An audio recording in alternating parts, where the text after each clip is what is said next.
So why do you think our healthcare freedoms have been eliminated?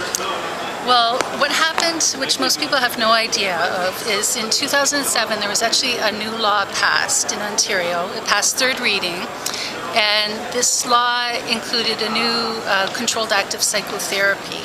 It was buried in a huge omnibus bill, first of all, so the MPPs signing off didn't even know what they were signing off on. One of them actually complained about this at the time. And this Controlled Act has made it so that only members of 6 medical model regulatory colleges are allowed to help people in Ontario to feel better with their emotions or mental issues. Controlled acts are such that only things, usually very specific acts that only authorized people can do. And this one was new it was unique in that it actually is attempting to regulate an entire profession. It's also unusual because normally when there's a law, the very first section, it gives definitions of the key terms in the law. But with this particular law, they didn't do that at all. They left out all the definitions of the key terms. So we believe they did that partly because they wanted people to think that this would have a much more limited application than it really will. We have written to the Minister of Health about this. We've had 2 lawyers send the Minister of Health letters, which he has ignored. Basically, we get told to talk to the Regulatory College for Psychotherapists, and when we talk to them and ask them questions to be more clear about what exactly it is that will be prohibited, they tell us that their lawyer advises them not to define the law. So they've told us we have to make sure we don't violate the law, but we're not allowed to know exactly what it is. So it's basically like having a law against parking in certain areas, but you don't know which areas you're allowed to park in and which ones you can't. So what's the difference for the average person if it's regulated or not? What's the big thing?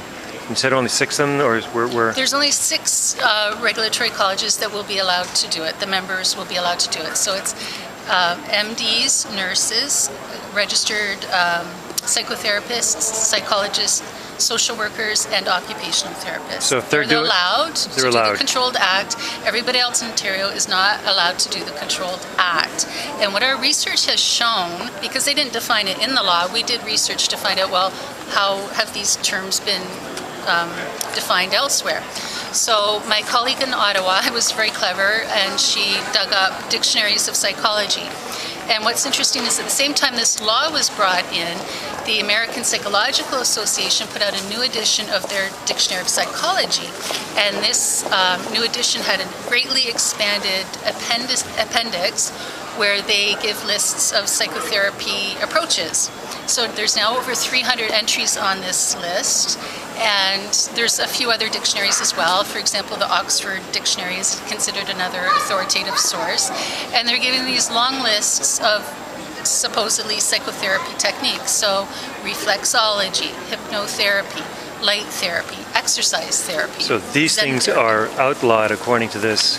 Yeah, unless you're a member of those regulatory colleges, you can't do these things to help another person feel better. And we need to be clear that this law has nothing to do with hurting people. It's not a law against hurting people. It's not a law against being fraudulent, pretending that you have qualifications that you really don't. It's a law against treating people. It's got nothing to do with what the outcome of the treatment is. It's treating people, which is just another word for attempting to help someone without Big Brother's seal of approval. So it's taking away our healthcare freedom. We believe this is totally unconstitutional. The whole public consultation process was a sham where everyone in Ontario is affected by this, but we weren't invited to the consultations. And we learned, because we've done a lot of background research on over the last few years, and we found out that even people who do call themselves psychotherapists, and even people with a training institute right here in Toronto, they were shut out of consultations. It was really psychologists and psychotherapists that were involved in the consultations. So, and also in Canada, the Constitution says that in order for there to be a new law that limits our civil liberties, there has to be proof that the law is required to protect the public from some kind of harm, and that was never done. So the whole process leading up to this point over the last 9 years has been a farce and abuse of the whole legislative process. So we have a petition, which it's on our website, and our website is www.psychotherapytakeover.ca. There's lots of information on our website. There's videos that you can watch, and we have a few weeks ago we got together this formal petition, so anyone can download it and print it and sign it. A formal petition to be presented in the legislature has to be a hard copy. So you have to actually print it out.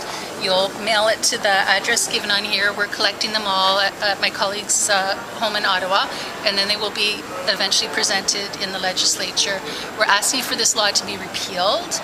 And we're also going a step further and asking for protective legislation so that the holistic community doesn't have to worry about laws that infringe on our liberties when we're not hurting people being forced upon us for the benefit. Really, we believe in the background, Big Pharma was behind this because Ontarians are spending between $7 and $10 billion a year in Ontario on holistic services because they're trying to avoid meds.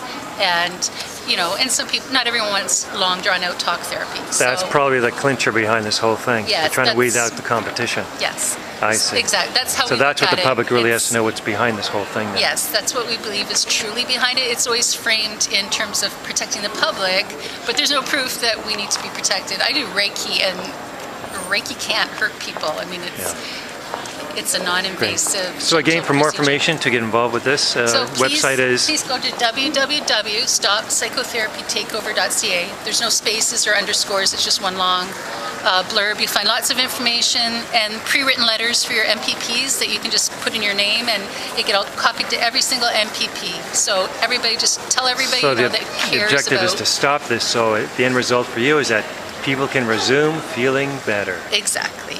Thank you so much.